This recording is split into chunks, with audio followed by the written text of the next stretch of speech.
అవమానాలైతే నాకెంత ఇన్సల్ట్ అయితే నా మీద ఎన్ని కుట్రలు జరిగితే నేను ఇట్లా మాట్లాడుతున్నది నా బాధ, ఇది నా ఆవేదన. నాన్న చూస్తలేరేంది వీళ్ళని అన్నది ఆవేదన, చూసుకుంటా క్షమిస్తారేంది ఇంకెన్నిసార్లు క్షమిస్తారు అన్నది నా బాధ. అంతే తప్ప నాకేం కోపం ఉంటుంది? ఎందుకు కోపం ఉంటుంది? నాకు ఎన్ని జన్మల పుణ్యం ఉంటే కేసీఆర్ లాంటి తండ్రి దొరుకుతాడు? కోట్లలో ఒకరికి ఉండేటటువంటి తండ్రి నాకు దొరికిండు. ఆయన లేకపోతే నేను ఎవరు ప్రపంచానికి తెలుస్తుందా? నాకెందుకు అవసరం ఉంటుంది? నాకేం కోపం ఉంటుంది కేసీఆర్ గారి మీద? నాకు టీఆర్ఎస్ పార్టీ మీద ఎందుకు కోపం ఉంటుంది? నాకు 27 సంవత్సరాలు ఉన్నప్పుడు నేను నా కొడుకుని చిన్న పిల్లగాన్ని పసిగుడ్డుని ఎత్తుకొని ఇక్కడికి వస్తే ఆ రోజు నుంచి ఈ రోజు వరకు నేను రోడ్డు మీదనే ఉన్నా, పోరాటాలు చేస్తున్నా, తెలంగాణ ప్రజల కోసం పనిచేస్తున్నా. 2014 నుంచి అధికారంలో ఉన్నప్పుడు కూడా నా ఇంటి దర్వాజాలు ఎప్పుడు తెలిసే ఉన్నాయి. ఇక్కడ ఉన్న మీడియా మిత్రులందరికీ తెలుసు. అధికారంలో ఉన్నా లేకున్నా నేను గిట్లనే ఉన్నాను. పార్టీలో ఉన్న కార్యకర్తలని కాపాడండి, అందరు బాగుండేలాగా ప్రజా సమస్యలు తీసుకోండి, నాకు అంతకుమించి కావాల్సింది ఏం లేదు. కానీ మొన్న అసెంబ్లీలో అర్ధరాత్రి దాకా పెట్టి రేవంత్ రెడ్డి గారు కేసీఆర్ గారిని తిడుతుంటే దయ్యాలు వేదాలు వాళ్ళు ఇస్తున్నట్టు అనిపించింది నాకైతే.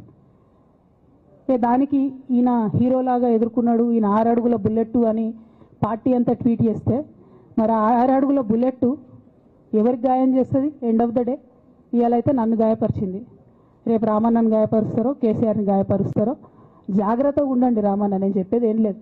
జాగ్రత్తగా ఉండండి, కేర్ఫుల్గా ఉండండి.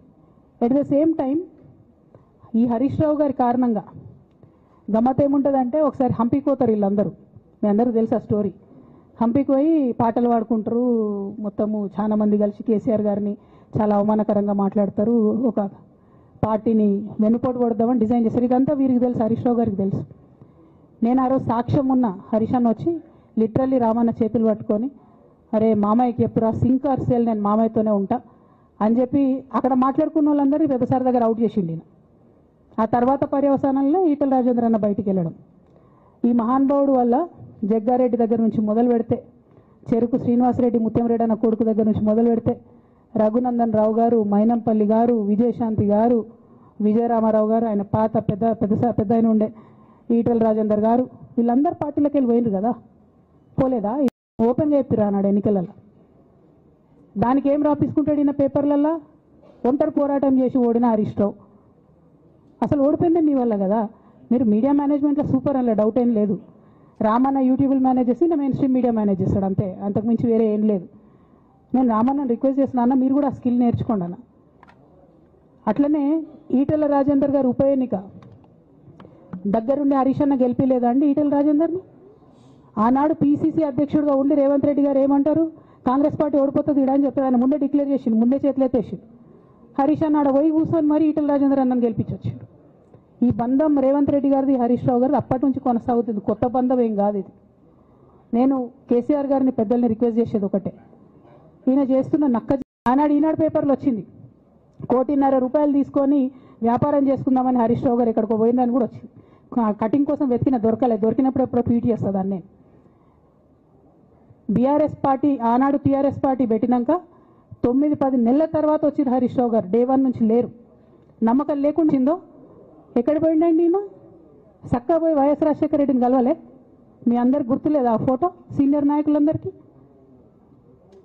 బాగా మాట్లాడతారు, అన్ని దగ్గర ఉన్నా, నేనే ఉన్నా, నేను ఎక్కడ లేను. నిన్న పాపం చాలా మంది ఈ కొత్త సోషల్ మీడియా పిల్లలు ఉన్నట్టు వాళ్ళకి హిస్టరీ తెలియదు అనుకుంటా, అందుకే చెప్తున్నా ఇవాళ.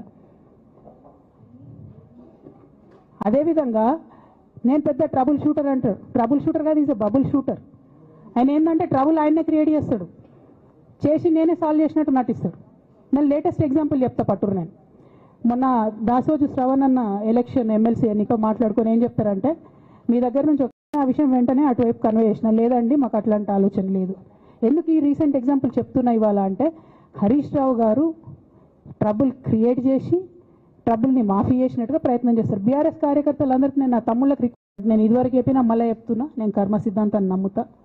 ఖచ్చితంగా ఇంతకు ఇంత దేవుడు వాళ్ళకి అనుభవింపజేస్తాడు, అందులో ఏం ఆలోచించాల్సినటువంటి అవసరం లేదు.